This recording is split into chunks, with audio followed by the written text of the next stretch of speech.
Senhor Jesus, nós oramos e pedimos para que o Senhor abra os nossos olhos nessa manhã. Que o Senhor fale conosco, nos edifique, nos salve por meio da palavra e do testemunho do Senhor. Espírito Santo, o Senhor tem liberdade no nosso meio. O Senhor tem liberdade para agir em nossas vidas. O Senhor pode falar conosco agora, e quando o Senhor fala, as águas se acalmam, a tempestade se acalma. Quando o Senhor fala, o morto levanta. Quando o Senhor fala, oh Pai, o enfermo é curado, o cativo é liberto. Por isso fala conosco nessa manhã. Nós temos fome e sede do Senhor. Fala conosco, libera sobre nós a palavra de vida, a palavra de restauração, de cura, de transformação, que é Cristo. Aleluia, glória a Deus. Eu esqueci de perguntar, tem alguém nos visitando hoje, está aqui pela primeira vez? Se você está, levante a sua mão. Seja bem-vindo, eu já te conheci ali na entrada. Seja bem-vindo também, em nome de Jesus. Mais alguém? Seja bem-vinda, seja bem-vindo. Os irmãos que seja bem-vindo também, você lá no fundo, né? Os irmãos que estão próximos dessas pessoas que estão nos visitando, e você é membro aqui da nossa igreja, receba essa pessoa, né? Dá um abraço nela, fala para ela que ela é muito bem-vinda, né? Em nome do Senhor Jesus. Aleluia, glória a Deus, amém, irmãos. Hoje eu quero compartilhar uma palavra com você, que o nome dela é o mistério que o homem mais sábio não entendeu. Eu não sei se você conhece, mas Salomão, está no Antigo Testamento, ele escreveu alguns livros, Provérbios, Eclesiastes, né? Ele era o homem mais sábio que havia na terra, mais sábio do que ele, só o Senhor Jesus, que é Deus.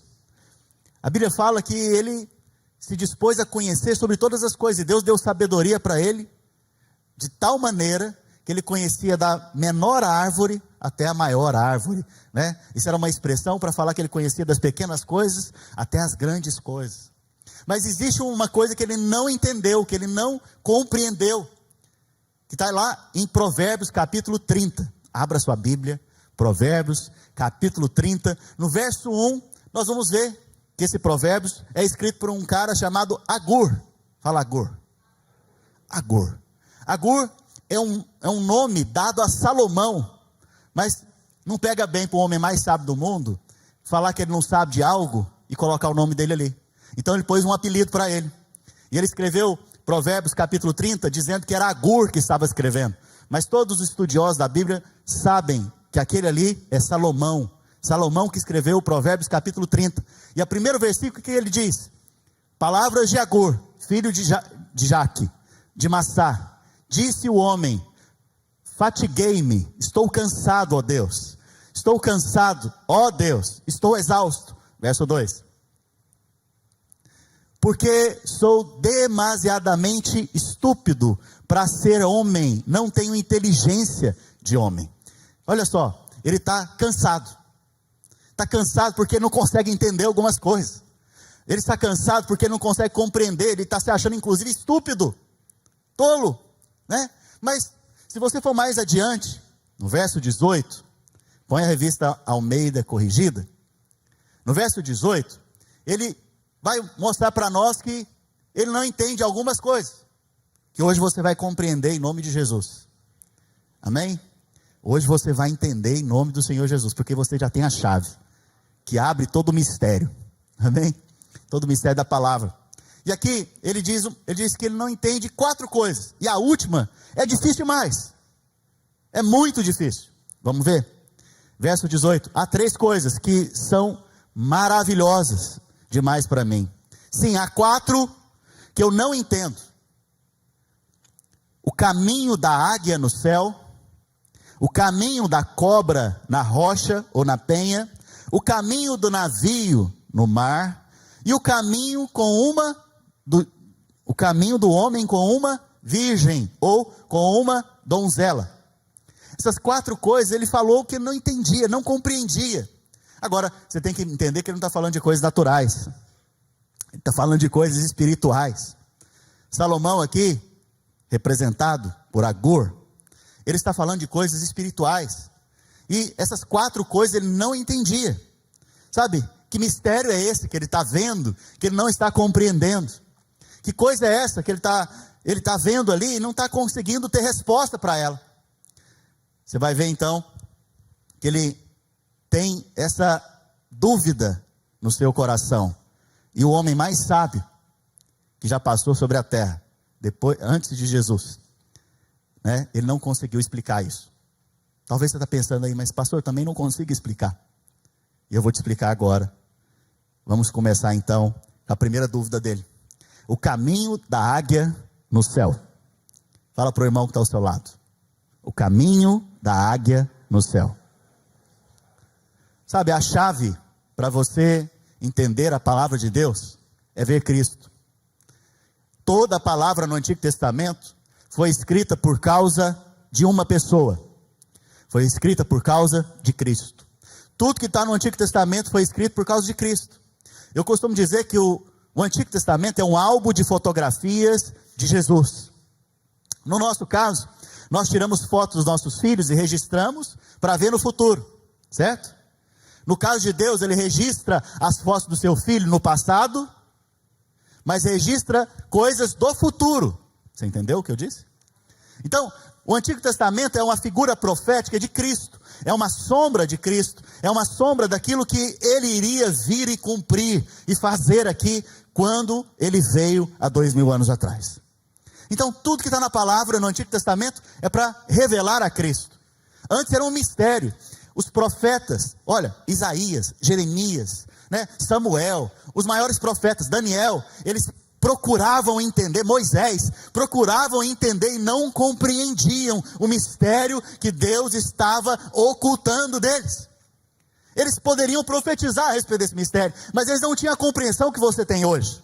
Eles desejavam entender, mas não podiam, porque ainda estava fechado para eles. Eles ouviam a palavra, mas eles não percebiam com toda clareza igual você tem agora.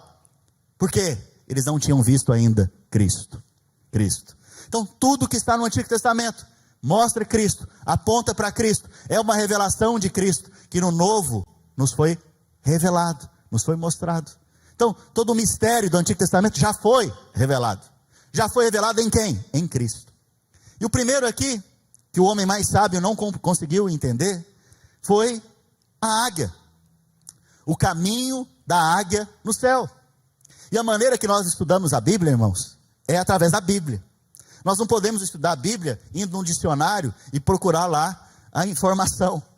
Não dá para você ir no Google simplesmente e procurar a informação. Você tem que fazer o quê? Encontrar na Bíblia a resposta para a Bíblia. Amém? Essa é a maneira que nós estudamos.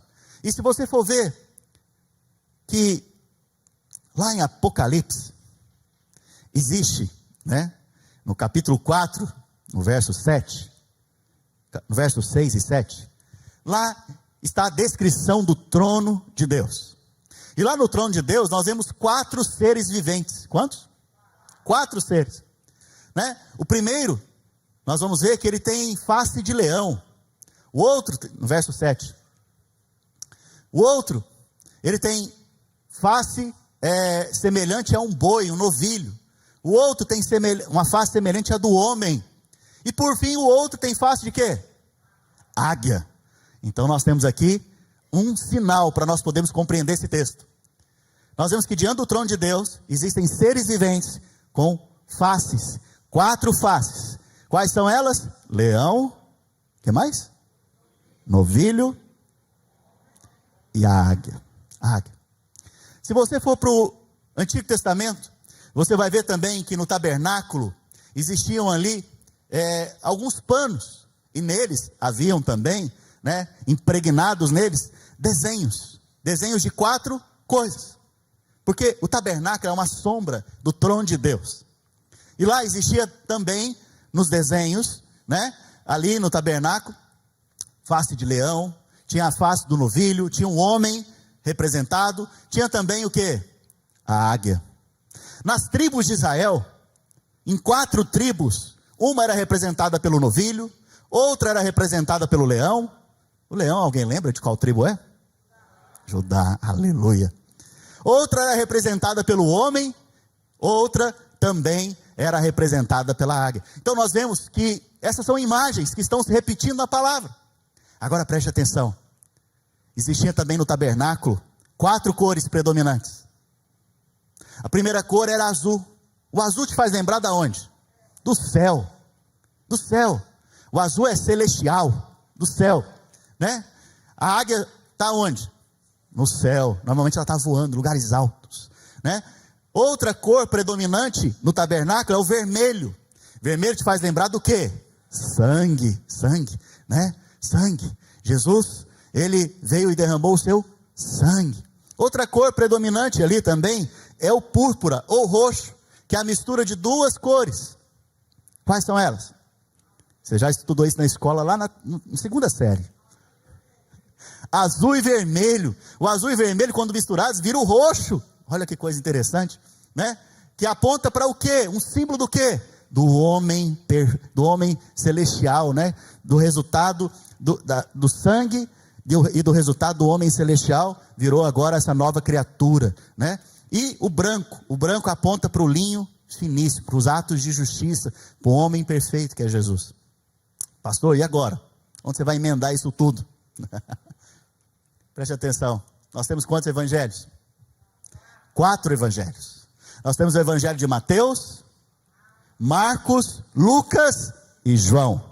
Mateus, Marcos, Lucas e João. Olha só, Mateus, ele fala de Jesus em qual aspecto? Rei. Preste atenção, Jesus é tão grande, irmãos, que um evangelho não pôde contê-lo, precisou de 4. 4 descrições dele. 4 descrições para poder expressá-lo. E mesmo assim, o último evangelho, ali na ordem da sua Bíblia, que é o evangelho, né, que está aqui representado pela águia, que daqui a pouco eu vou explicar para você qual é. Ele diz o seguinte, que todos os livros não poderiam conter o que se sabe a respeito de Cristo. Todos os livros da terra não poderiam conter. Então preste atenção. Mateus é o evangelho representado pelo leão. Jesus em Mateus é descrito como o rei. Ele é o rei dos reis. Você vai ver que em Mateus ele tem genealogia. Vai mostrar que ele é filho de Davi, porque a descendência de Davi vai reinar, né? Então você vai ver que ele tem uma genealogia. No evangelho de Marcos, Jesus é representado como servo. Eu não sei se você sabe, mas um símbolo de servo na Bíblia é o novilho, o boi. Na sua cabeça o boi é para fazer picanha, né? É para fazer churrasco. Mas naquela época, boi era um instrumento de trabalho, de arar o campo, né? É com esse instrumento que se arava o campo. Eu lembro que, né, quando eu ia para as minhas férias, eu era adolescente, até menino, eu ia para a fazenda, né, dos meus tios, lá em Minas Gerais. Quem é de Minas aqui? Aleluia. Ficava lá um mês, no meio do pasto, no meio da fazenda, né? E ali eu vi os bois arando a terra para plantar café. Eu achava aquilo formidável. O boi era mansinho, né? Forte e manso. Você podia subir em cima do boi que ele não fazia nada com você. Então, da mesma maneira, esse boi era usado para servir naquela época. Jesus então é representado pelo boi, porque ele também se fez o quê? Servo. No evangelho de Marcos, ele é o servo, né? No evangelho de Lucas, ele é o linho fino, é o homem perfeito, é o homem sem pecado, é o homem que não pecou. Por isso essa face do homem está lá diante do trono de Deus. E por fim, nós vemos a águia então aparecendo. A águia é o evangelho de João. João representa Cristo como aquele que veio do céu. Ele começa dizendo no evangelho o quê? No princípio era o verbo, e o verbo estava com Deus, e o verbo é Deus. Então ele começa representando Jesus como aquele que está no céu, estava no céu. Então nós vemos que, na verdade, o que Salomão não entendia é que Deus, que está no céu, um dia ele vai descer para se fazer homem. Então nós vemos que a próxima coisa que o próximo animal que ele não entende é qual? A serpente na penha. A serpente na penha. Serpente na rocha. Mas pastor, Jesus é uma serpente? Isso é uma coisa importante você entender. Preste atenção. Certo dia, a Bíblia fala que Nicodemos veio ter com o Senhor Jesus. E a Bíblia fala que ele veio ter com ele à meia-noite. Eu pergunto para você, se você vai fazer um encontro com o Senhor à meia-noite, é porque você está com o quê? Vergonha de alguém descobrir e pegar você conversando com Jesus. Nicodemos era um mestre da lei, quer dizer que ele conhecia a Bíblia do Antigo Testamento, que na verdade é o Antigo Testamento, né? Ele conhecia isso de cor, ele ensinava aquelas escrituras, ele ensinava, e aí a Bíblia fala que ele veio ter com o Senhor, e falou para ele, olha, eu não entendo, o Senhor disse que eu tenho que nascer de novo, o que é isso? Eu tenho que entrar na barriga da minha mãe, e nascer de novo? Isso é impossível, isso não tem como acontecer. Jesus vira para ele e fala o quê? Do mesmo modo, está lá em Números, que Moisés levantou a serpente no deserto, importa que o Filho do Homem seja levantado. Quando Jesus falou isso, Nicodemos entendeu. Veio a chave, e ele entendeu. Agora preste atenção. O Senhor Jesus na cruz do Calvário, ele se fez serpente. Eu não sei se você sabe, mas na cruz ele se fez serpente. Por quê? Ele veio cumprir essa fotografia que Moisés fez agora. A Bíblia fala que o povo de Israel estava caminhando no deserto. E já há muito tempo eles estavam caminhando, e maná caindo do céu, estava com sede, saía a água da rocha, estava com frio, tinha uma tocha lá no deserto, os aquecendo à noite, estava com calor, tinha uma sombra de ar-condicionado envolvendo eles. Estava tudo preparado ali no deserto para eles, não tinha do que reclamar. Mas eles reclamavam, murmuravam, reclamavam e só via problema.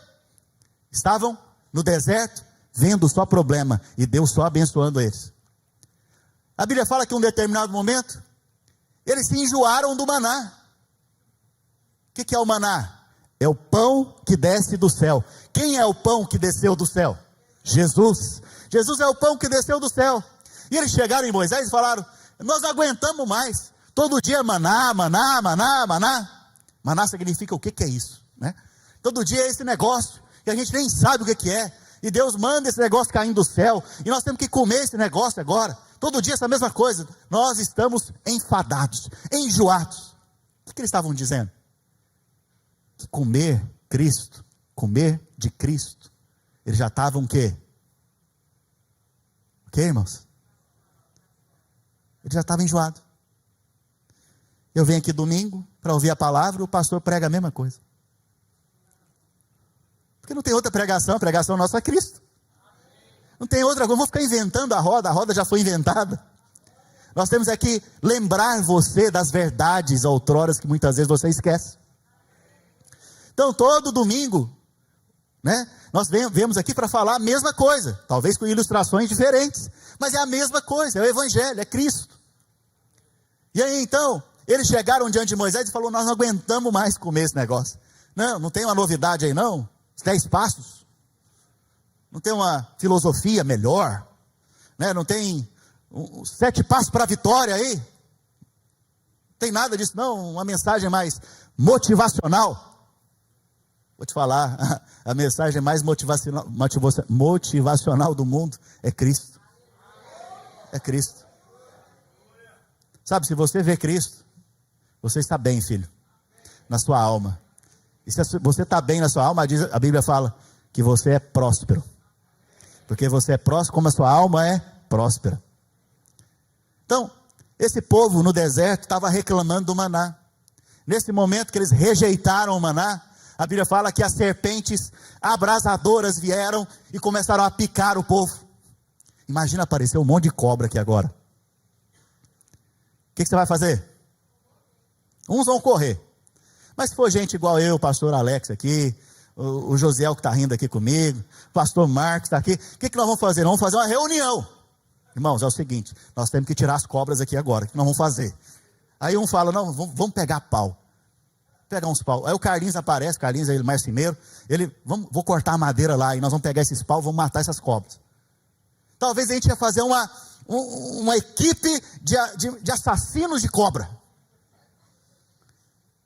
Se aparecesse esse monte de serpente aqui e começasse a picar as pessoas. A Bíblia fala que lá, a serpente picava e o povo começou a morrer.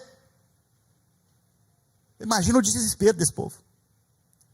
E eles foram até Moisés e falaram, Moisés, nós pecamos contra o Senhor, e pecamos contra você.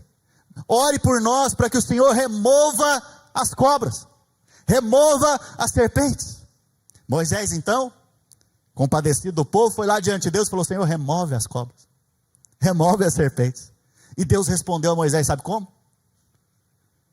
Pegue uma haste, pegue uma serpente de bronze e pendure nesta haste, levanta ela, e quando você levantar, todo aquele que olhar para essa serpente, ele vai ser curado do veneno, e a cobra não terá mais efeito contra ele. Uau! Se fosse eu para resolver esse problema, eu ia fazer isso que eu acabei de dizer, eu ia pegar um monte de pau e começar a matar um monte de cobra. Mas Deus não. Deus, ele resolve os nossos problemas de outra maneira. Ele resolve os nossos problemas fazendo o que eu estou fazendo aqui agora, mostrando para nós o que? Cristo. Na hora que ele te mostra Cristo, ele resolveu o seu problema. E Cristo aqui, a Bíblia fala que Moisés levantou. Isso aqui é uma figura de quê? De Jesus sendo crucificado. Jesus lá na cruz, ele estava debaixo da condenação, que era minha e sua, por isso o bronze. Esse bronze então representa condenação, juízo que estava sobre as nossas vidas, foi colocado nele. A consequência do nosso pecado era o quê? A morte. O veneno da serpente em nossas vidas, a consequência era o quê? Morte. Mas agora, se você olhar para Cristo, se você olhar para Cristo, mas nem olhar assim não, passar os olhos, não, a palavra no original é mirar. Alguém que já deu tiro? Para você dar um tiro de estilingue, de espingarda de chumbinho, para dar uma pedrada em alguém, ninguém nem ri para as minhas piadas, mas para você jogar alguma coisa em alguém, por exemplo, a esposa está brava com o marido, para jogar nele, o que ela tem que fazer? Ela tem que mirar antes, né? Para você apanhar quando você era mais moço, sua mãe pegava aquela havaiana e lançava e acertava. O que ela fazia antes? Ela mirava. Ela não só olhava não, ela mirava. Então, para você mirar em alguma coisa, você tem que fazer o quê? Concentrar. Você tem que focar. Concentrar, focar e o que mais? Agora, depois de ter toda a consciência necessária, você vai agir, e vai jogar, e vai tentar acertar o alvo, certo? Entenderam? A palavra no original é: todo aquele que mirar a Cristo, concentre-se, permaneça com seus olhos focados nele, agora sim você vai ser curado, agora sim você vai ser restaurado, agora sim você vai receber vida. Não é só passar os olhos. Então aos domingos é importante que você fale para o vizinho parar de conversar com você, vai tirar sua atenção. Por outro lado, você também tem que entender que você não pode dormir. Por outro lado também, você tem que vir com o coração aberto para focar em Cristo ao ouvir a palavra. Porque quando você olhar para Ele, filho, você vai ser curado do veneno da serpente. Agora, preste atenção. Normalmente, qual que é a nossa oração? A nossa oração é que se o chefe é mau, ou se alguém está gerando problema para mim, ou se alguém está difícil de relacionar, qual que é a sua oração? Tira da célula. Qual que é a sua oração? Vamos separar. Qual que é a sua oração? Mata. Destrói esse chefe, que é um faraó. Normalmente, essa é a oração que está lá no coração. Alguns têm até a ousadia de colocá-la na boca. Mas deixa eu te dizer, não é assim que Deus resolve as coisas. Quando Deus colocou Cristo na cruz, e fez dele a serpente, na crucificação, na penha da rocha, porque lá no Monte Gólgota é uma rocha, por isso a serpente na rocha. Jesus se fez serpente, lá na rocha, crucificado em nosso lugar. Quando Deus fez isso, foi para te dar imunidade contra a serpente e contra os problemas. Sabe, quando você tiver com problema no casamento, Deus fala: olha para a serpente de bronze. Quando você tiver com problema no seu trabalho com o seu chefe, olhe para a serpente de bronze. Quando tiver um irmão muito mal criado na célula, difícil de lidar, olha para a serpente de bronze, porque você vai receber imunidade imunidade para poder lidar com cada circunstância da sua vida. Essa é a maneira que Deus resolve os nossos problemas, nos dando imunidade contra os problemas. Isso é maravilhoso. Esse é o segundo animal que Salomão não compreendeu, a serpente, na rocha. Qual foi o primeiro mesmo, irmãos? A águia. A águia que desceu dos céus e se fez serpente de bronze. Mas tem mais um. Qual que é o terceiro? Que agora não é um animal, é um navio. É um navio no mar. Navio naquela época era usado para carregar cargas, riquezas, muito ouro, comida, coisas generosas. Sabe? Salomão falou que ele não conseguia compreender o caminho do navio no mar.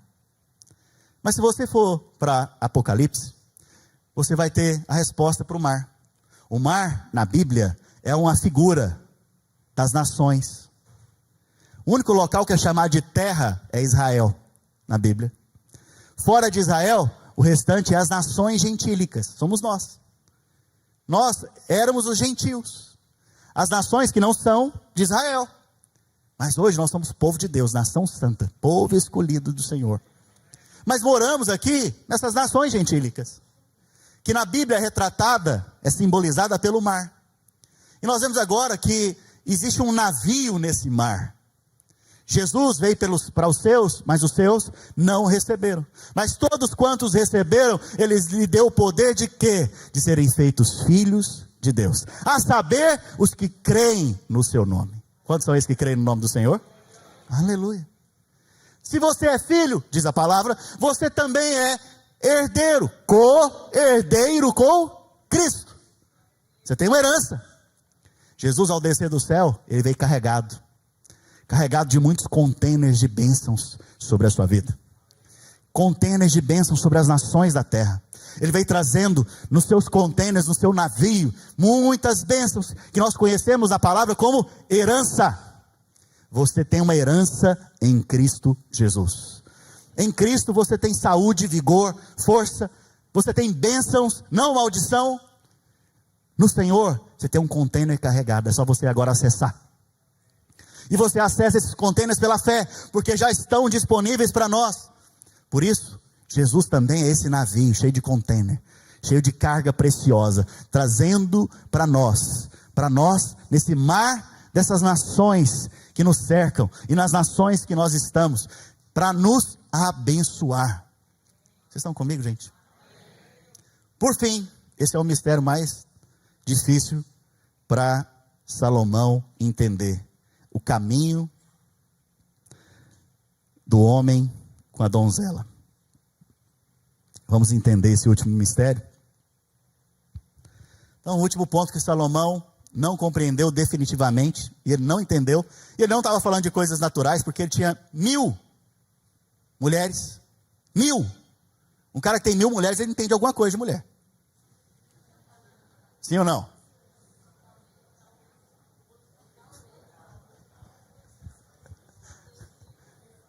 Pelo menos alguma experiência ele tem. Ele tinha 1000 mulheres. E ele falava que ele não conseguia compreender o caminho do homem com a mulher. Ou com uma virgem. Ele não conseguia entender aquilo. Então ele não estava falando de coisas naturais. Ele estava falando de coisas espirituais. Preste atenção. Qual que é a sequência? Águia. Lembra da águia? Jesus é aquele que veio do céu. A segunda coisa que ele não compreendia, serpente na rocha. Jesus é aquele que se fez serpente lá no Monte Gólgota e foi crucificado. Assim como Moisés levantou a serpente de bronze no deserto. Terceira coisa que ele não compreendia, o caminho do navio no mar. Ele não compreendia isso. Fala da herança. Primeiro você entende que Jesus é o Filho de Deus, que veio do céu. Segundo, você entende que ele morreu pelos seus pecados, foi crucificado e levou sua condenação. Terceira coisa que você entende, na medida que você vai crescer espiritualmente, é que você tem uma herança agora. Você pode falar: eu recebo em nome de Jesus a minha herança. Você pode receber pela fé a saúde, o vigor e a força. Você pode prosperar naquilo que você vai fazer, porque você tem herança. Oh, os filhos de Deus são ricos, ricos espirituais, e a riqueza espiritual afeta inclusive a física, em nome de Jesus. Mas tem uma coisa que Salomão falou: isso aqui é difícil demais compreender. E olha que eu tenho experiência para entender, mas não entendo. O caminho do homem com a donzela, ou o caminho do homem, no original, com a virgem. Eu não entendo. Eu não entendo essa imagem do caminho do homem com a virgem, ou com a donzela. Sabe, o diabo, o tempo inteiro, quer fazer com que a igreja seja o prédio, quer fazer com que a igreja seja algo religioso. Mas a igreja não é prédio, igreja não é algo religioso. Igreja é uma noiva. Igreja é a virgem. Na verdade, em Mateus, ela é representada pelas 10 virgens. A igreja, então, é a figura ou a revelação maior da obra de Cristo. Depois que Jesus desceu do céu, se fez homem, se fez imagem e semelhança de serpente, mas não tinha natureza serpentina.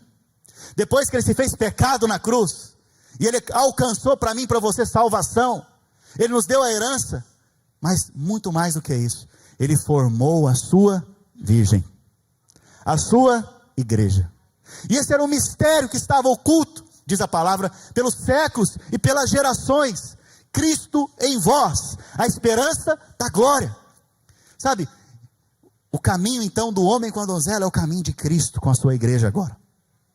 É você caminhando com Cristo. Diariamente nós estamos caminhando com o nosso noivo, com o nosso Senhor, com aquele que vai vir e casar com sua noiva. Interessante que a Bíblia, lá em Gênesis, começa com um casamento. Deus celebrando um casamento entre o homem e a mulher. Homem e mulher os criou, diz a palavra. E lá ele celebra, a Bíblia inicia com um casamento. Mas não está ali por uma casa, porque um dia o noivo, que é Cristo, vai se casar com a noiva ou a virgem, que é a igreja. Interessante também que quando Jesus começa o seu ministério, ele começa aonde? Num casamento. Ele transforma água em vinho em um casamento. Ele transforma água em vinho, um milagre extraordinário, um milagre de aceleração extraordinária, em um casamento. Para mostrar o quê? Para mostrar o que ele veio fazer.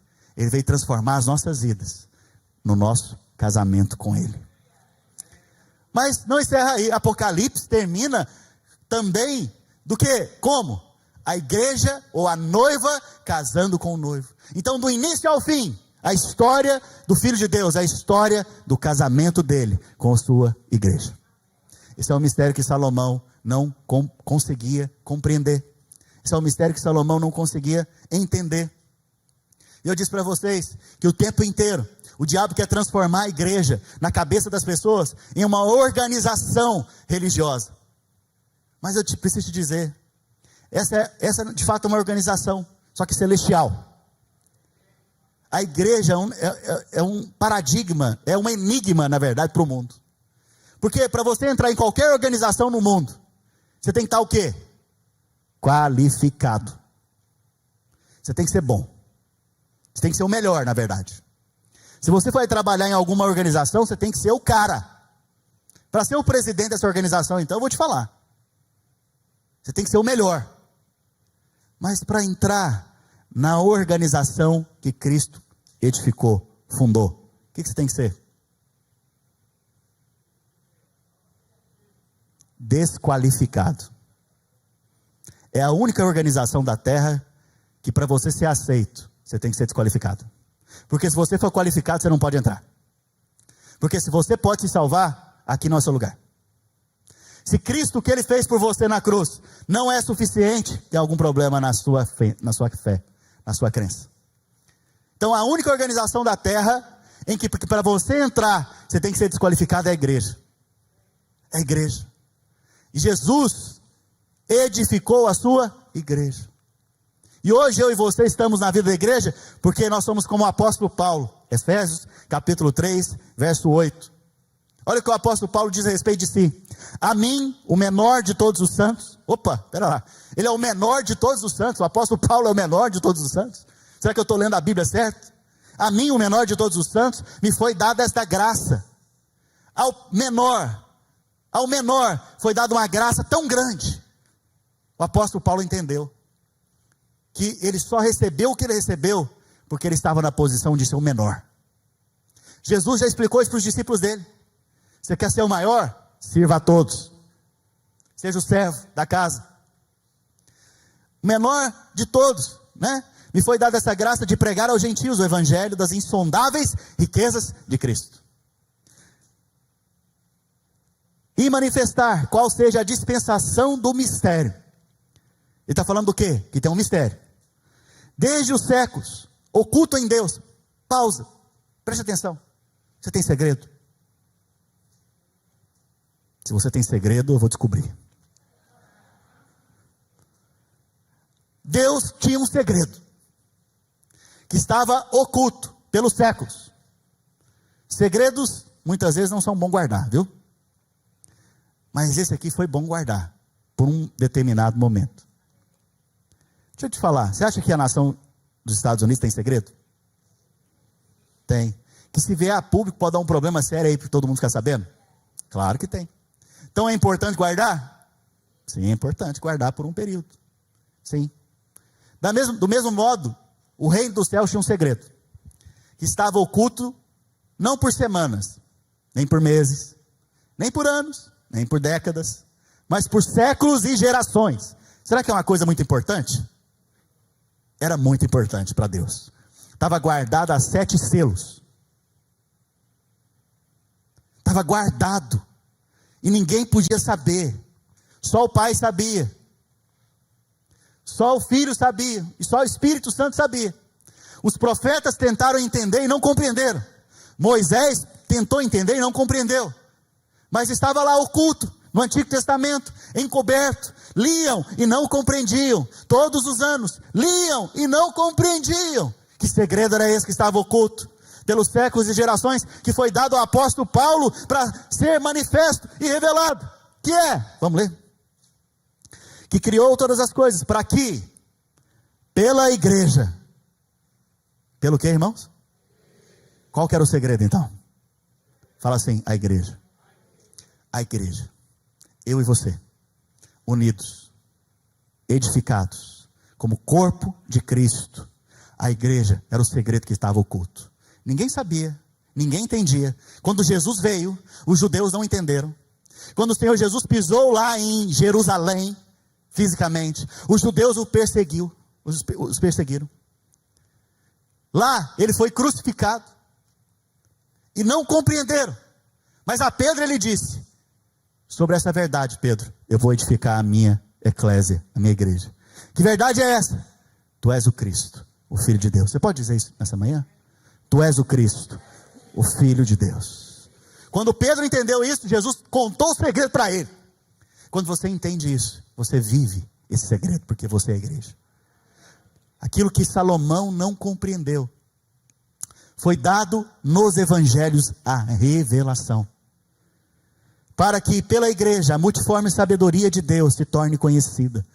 Hoje nós conhecemos. Agora, dos principados e potestades dos lugares celestiais, segundo o eterno propósito que estabeleceu em Cristo Jesus nosso Senhor, pelo qual temos ousadia e acesso, com confiança, mediante a fé. Então, qual que era o segredo que estava guardado, e que era muito valoroso e precioso para Deus? A igreja, eu e você, nós em Cristo, a esperança da glória. Queria que você ficasse de pé, para nós concluirmos juntos.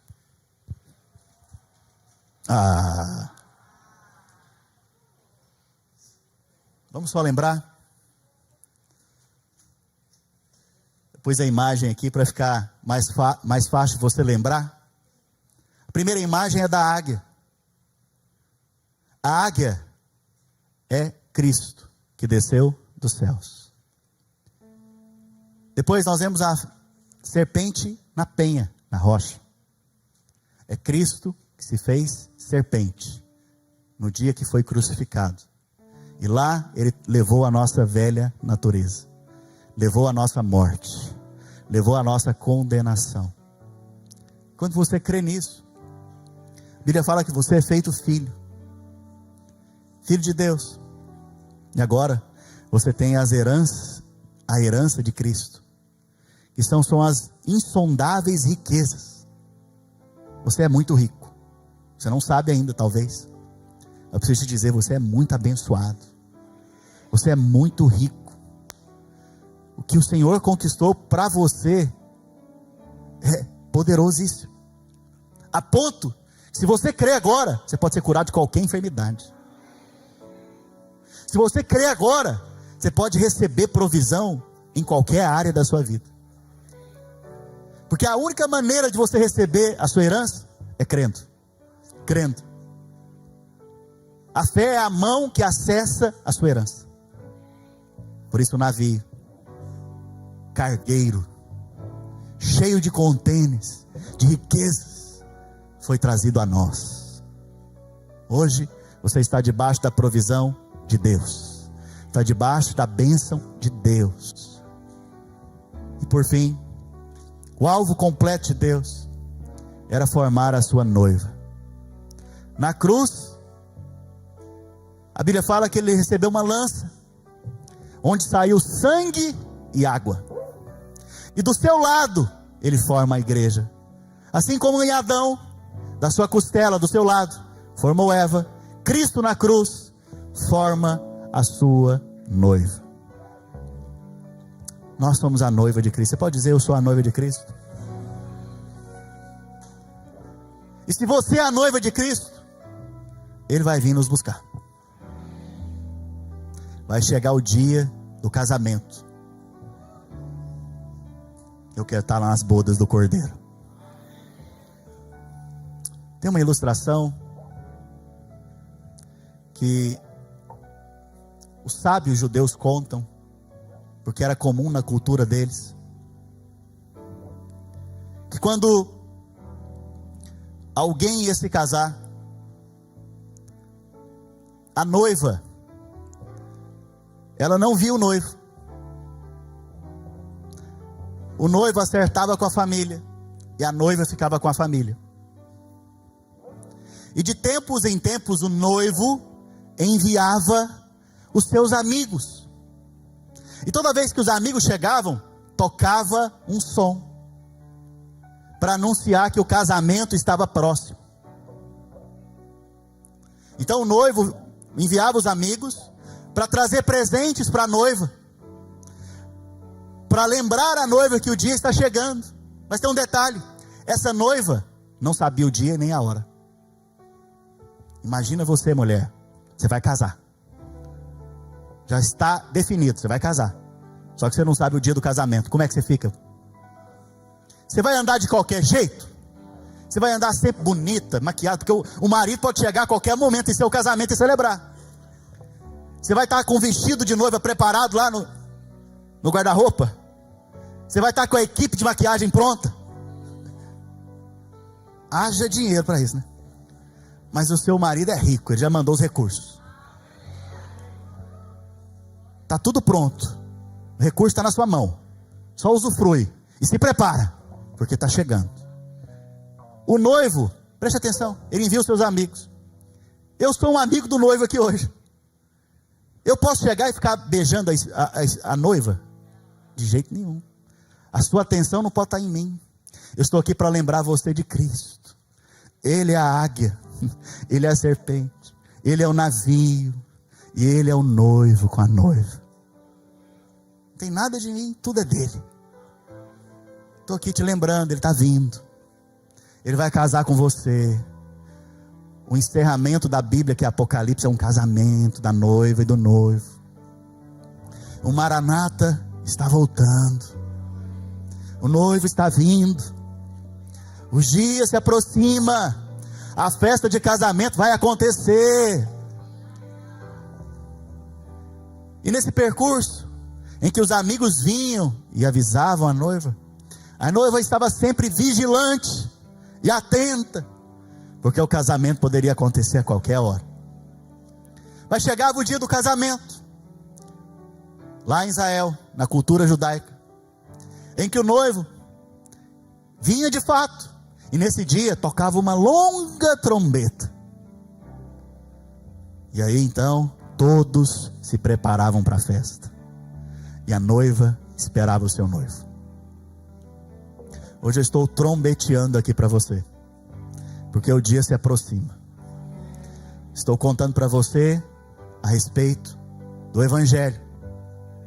Para que o Evangelho acontecesse, um animal teve que morrer, simbolizado, que na verdade era Cristo. Cristo é o carneiro que morreu. Quando o carneiro morre lá em Israel, eles tiram um chifre, e eles tocam aquele chifre, que é um shofar. Esse símbolo, na verdade, é uma expressão daquele que está trombeteando o Evangelho. Eu estou aqui trombeteando o Evangelho, soprando o shofar, contando para você do Evangelho, que Jesus veio, morreu, ressuscitou, foi assunto aos céus, e vai voltar para casar com a sua igreja. O Senhor está vindo, eu creio. Os dias foram abreviados. O tempo que se chama hoje, diz a palavra, está próximo. Preste atenção nos sinais. E se você está me ouvindo aqui, e você ainda não é igreja, porque a igreja é aquele que é filho, é aquele que creu no Senhor, hoje é um dia muito especial para você. Hoje é o dia que você pode ser feito igreja, participar desse mistério que foi revelado. Você pode fazer parte do corpo de Cristo e casar-se com o noivo que vai nos buscar. Por isso eu queria que todos agora levantassem suas mãos, repetissem uma oração comigo. Fala assim: Senhor Jesus, eu reconheço, eu sou desqualificado, e eu preciso de um Salvador. Senhor Jesus, eu creio que o Senhor, que é o Filho de Deus, se fez serpente, foi crucificado em meu lugar. Senhor Jesus, eu creio que hoje eu sou feito filho de Deus e co-herdeiro da herança, das bênçãos que o Senhor alcançou por mim. Senhor Jesus, eu creio que hoje eu sou feito noiva de Cristo, e eu creio que o Senhor vai voltar para me buscar, e nós vamos casar para sempre. Aleluia, glória a Deus. Nós estamos de palmas para Jesus.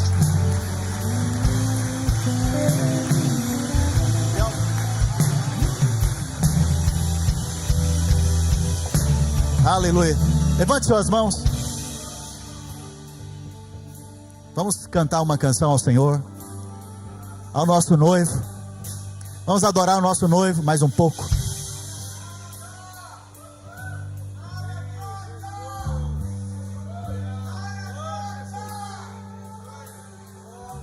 Ele virá num piscar de olhar. Quem estiver pronto com Ele irá, na tua glória com Ele morar. Ele vem, não mais tristezas, não mais temor. Junto com os anjos cantar eu vou, digno é o Cordeiro que se entregou. Ele virá num piscar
Só a igreja. Com Ele irá, na tua glória com Ele morar. Ele vem, não mais tristezas, não mais temor.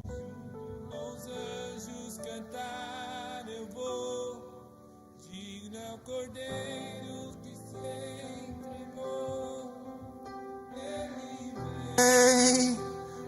Ele vem. Pega na mão do irmão que está próximo de você. Normalmente nós fazemos um apelo no final, e nós pedimos para que as pessoas venham à frente, e nós oramos pelas pessoas. Mas hoje o meu apelo para você é que você pegue na mão do irmão e peça ao Senhor para vir à frente. Venha nos buscar, Jesus. Venha ser o nosso resgatador. Ore agora, pegue na mão do seu irmão e fala: Senhor, volta. Ora vem, Senhor. Ora vem, Senhor. Nós clamamos: ora vem. Ora vem, Senhor. Ora vem, Senhor. Ora vem, Senhor. Nós clamamos: ora vem. Ele vai vir. Ele virá nos buscar. Ele virá nos buscar.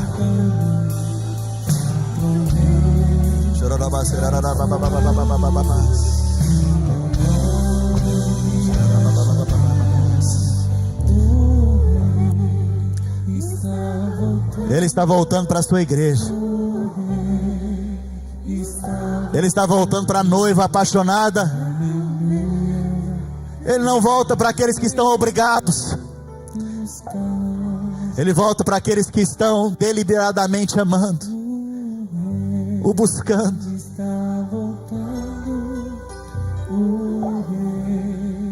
Está voltando.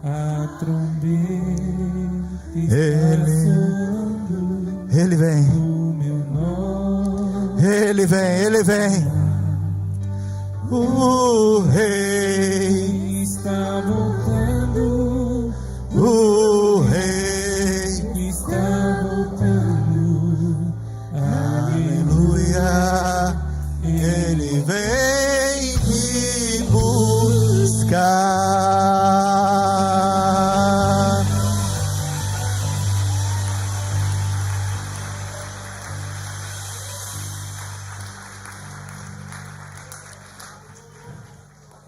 Sabe, eu não casaria com a minha esposa se ela não tivesse apaixonada por mim.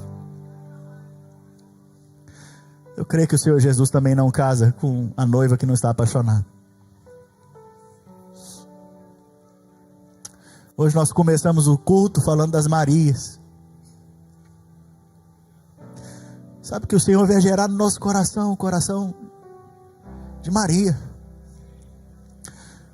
Eu não sei se você percebeu, mas quando você vê Cristo, você também se encontra. Quando nós vemos a Cristo, talvez você está perdido, não sabe de nada a seu respeito, não sabe o seu propósito, não sabe nada. Estou te contando. Olha para Ele, porque você vai se encontrar, você vai se achar. Quando Ele é revelado, Ele também te revela quem você é. Nós somos a noiva.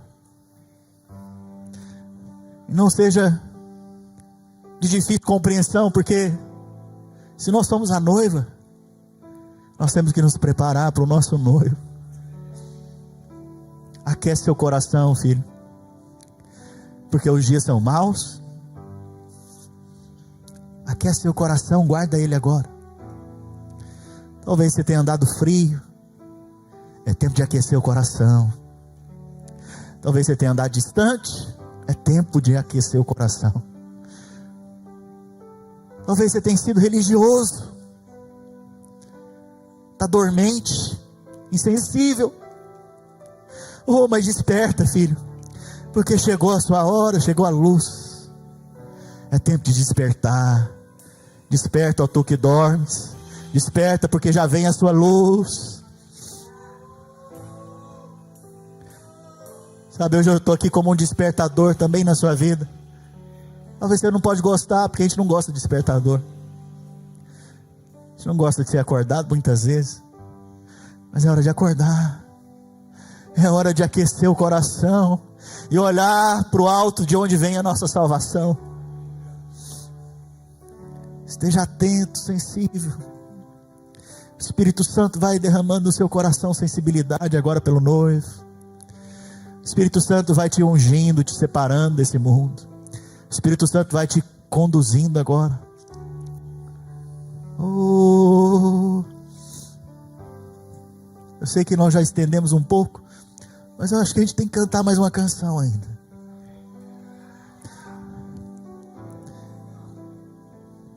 Gostaria que a igreja cantasse mais do que o microfone aqui.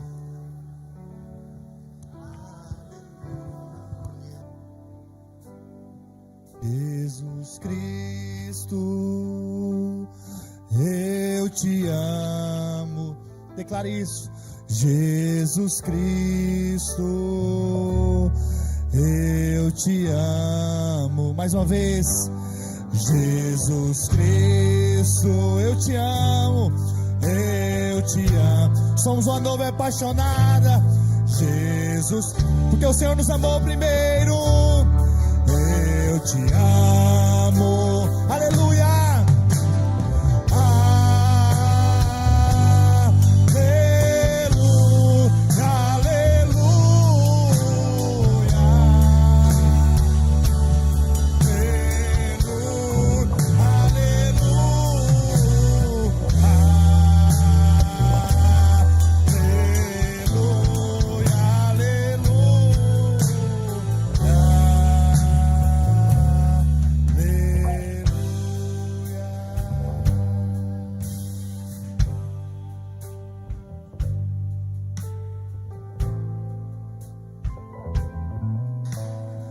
Aleluia.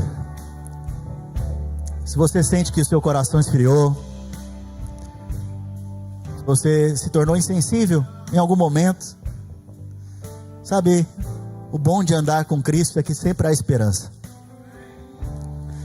Sempre há um novo dia nele. Eu quero te convidar a vir aqui à frente, nós queremos orar por você. Só que venha rapidamente, porque nosso tempo está curto. Eu acho que é importante você vir como resposta ao noivo nessa manhã. E venha rápido, se possível correndo, mas venha, saia da frieza e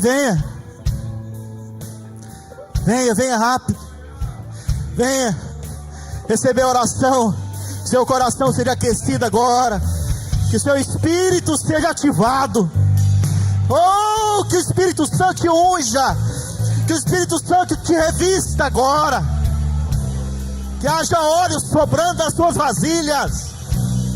Oh,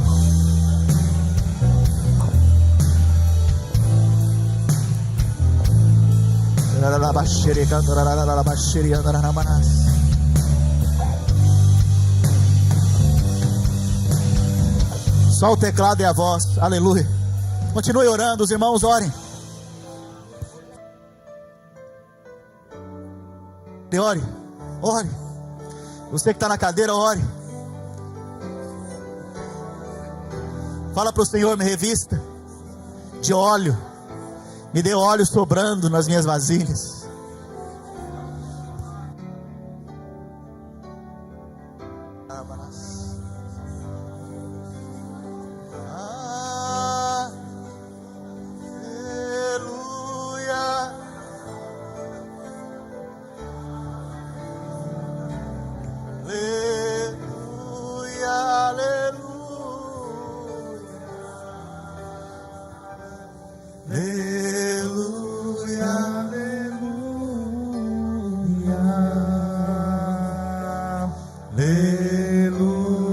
Pela última vez, Jesus Cristo. Jesus Cristo, eu te amo. Jesus Cristo, eu te amo. Jesus Cristo, eu te amo. Jesus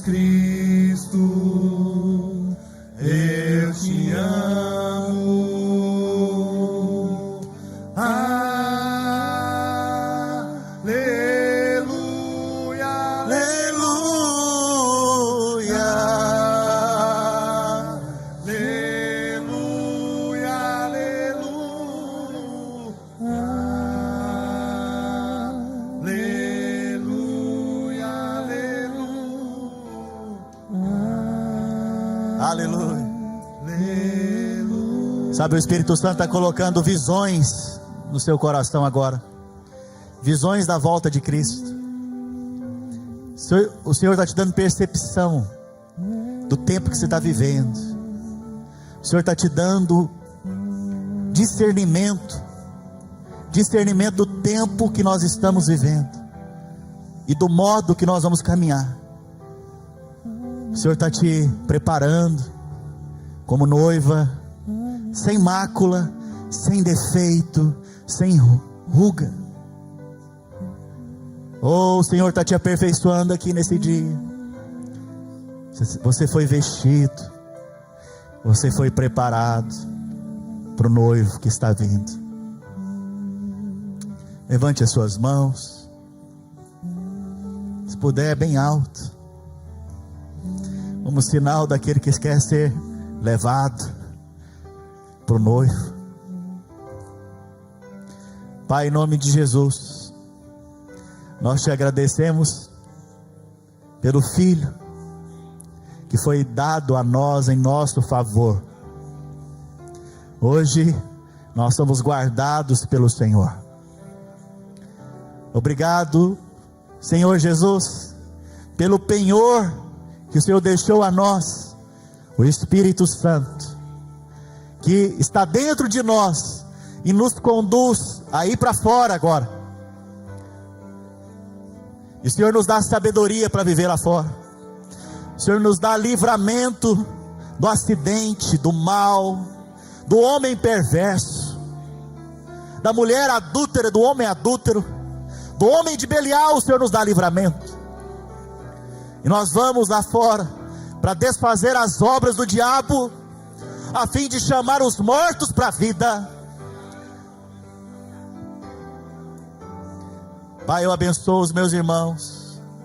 Eu declaro que eles estão abençoados com as riquezas de Cristo, o navio cheio de riquezas que desceu até nós. E eu declaro que lá fora eles andam o caminho da donzela com o homem, o caminho da virgem com o seu Senhor. Lá eles andam anunciando o casamento do noivo e as boas novas de Cristo. Eu os abençoo na autoridade de Cristo. Que você tenha uma semana de vitórias, em nome de Jesus. Dê um abraço em 2 ou 3 irmãos, e nós estamos encerrados. Aleluia.